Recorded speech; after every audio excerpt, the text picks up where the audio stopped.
Дуслар, акыллы шәп бала булыр өчен нишләргә кирәк? Беләм кеби. Нишләргә? Бәлки... Эй, сине! Шаян ТВ-ны карарга! Шаян ТВ-ны кара, булырсың шәп бала!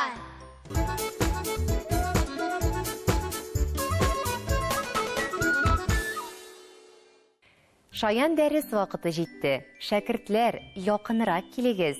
Ишетегез, күрегез, истә тотыгыз. Татар теленең тагын бер бүлеге ул пунктуация. Пунктуация ул тыныш билгеләрен кую кагыйдәләр җыелмасы. Һәм бүгеннән без пунктуациягә караган кызыклы мәгълүматлар белән таныша башларбыз. Дуслар, әйдәгез әле кызыл юл абзацны искә төшерик. Нәрсә икән ул? Кызылга буялган юлмы? Юк, әлбәттә. Ул безнең яңа фикернең башлануын белдерә. Һәр аерым тема, күренеш һәм мәсьәләгә караган өзек кызыл юлдан башлана. Мин ышанам, мәктәптә укытучылар сезгә кызыл юлдан язарга дигәч, 2 бармагыгызны куйдырып, шуның кадәр ара калдырырга кушалардыр. Диалоглардагы һәр реплика сызык куеп кызыл юлдан языла. Мисал өчен, сеңелем, син кайчан кайтасың? Дәресләр сәгать 2-дә тәмамлана, шуннан соң кайтам. Ярар, мин сине өйдә көтәрмен. Очрашканга кадәр. Хөрмәтле шәкертләр, әлеге диалогтагы һәр реплика сызык белән башланып, кызыл юлдан языла. Татар телендә тыныш билгеләре шактый күп дип әйттек. Әйдәгез әле нинди тыныш билгеләре беләсез икән? Нокта, өтер, сорау һәм өндәү билгесе, күп нокта, сызык, җәяләр, 2 нокта, нокталы өтер. Аларның һәрберсенең дә үз вазифасы бар. Тиешле урында дөрес итеп тыныш билгесен куя белергә кирәк. Сезне диктант язганда да тыныш билгесен дөрес итеп язмыйсыз икән, куймыйсыз икән, ул да хатага саналачак. Әйдәгез әле дуслар, барыбызга да айруча таныш булган тыныш билгесе нокта турында сөйләшик. Дуслар, ноктаны без фикеребезне тәмамлаганнан соң гына түгел, тагын берничә очракта куябыз. Әйдәгез әле карап үтик. Хикәя җөмлә булганда, җылы яңгыр явызды. Тыныч тавыш белән әйтелгән буйрык җөмләләрдән соң да нокта куела. Мисал өчен, тукта, җил. Инициаллар булганда да нокта куябыз. Мисал өчен, Габдулла Тукай, Муса Җәлил. Биредә без язганда Г нокта Тукай дип язабыз. Ә Муса Җәлилне кыскартып Ма нокта Җәлил дип язабыз.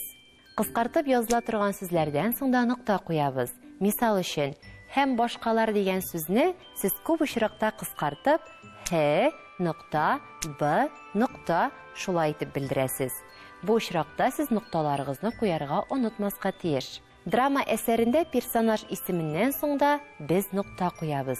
Мисал өчен, Айгөл дигән персонаждан соң нокта куябыз да, аның репликасын язабыз. Айгөл нокта. Эшебез бар.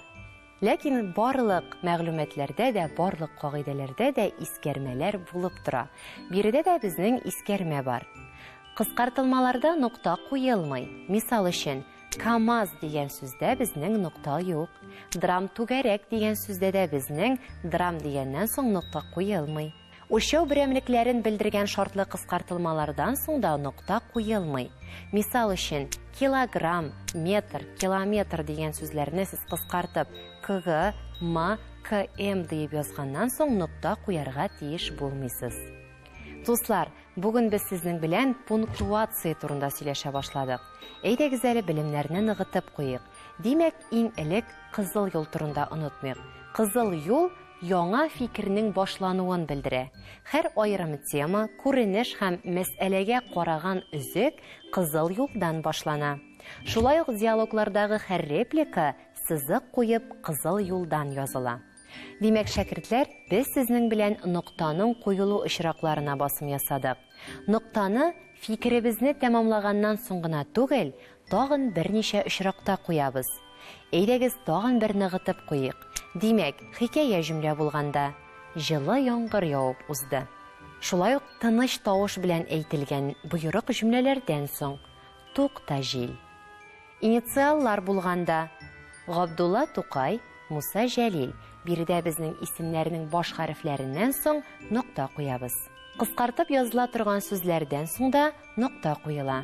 Мисал өчен һәм башкалар дигән сүзне без кыскартып һ нокта б нокта шундый формада язабыз. Драма әсәрендә персонаж исеменнән соң языла. Мисал өчен Айгөл, эшебез бар.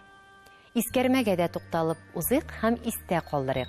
Кыскартылмаларда нокта куелмый. Мисал өчен КамАЗ, драм түгәрәк. Үлчәү берәмлекләрен белдергән шартлы кыскартылмалардан соң да нокта куелмый. Мисал өчен килограмм, метр, километр. Һәм инде иешенә дә килеп җиттек. Әлеге очракларга мисалларны әдәби әсәрләрдән табып, Шаяндованың Instagram битенә язып җибәрегез. Әйдәгез әле тагын да Шаян шәкерт булып калыйк. Дуслар, бүгенгә шулар иде. Киләсе очрашуларга кадәр сау булыгыз.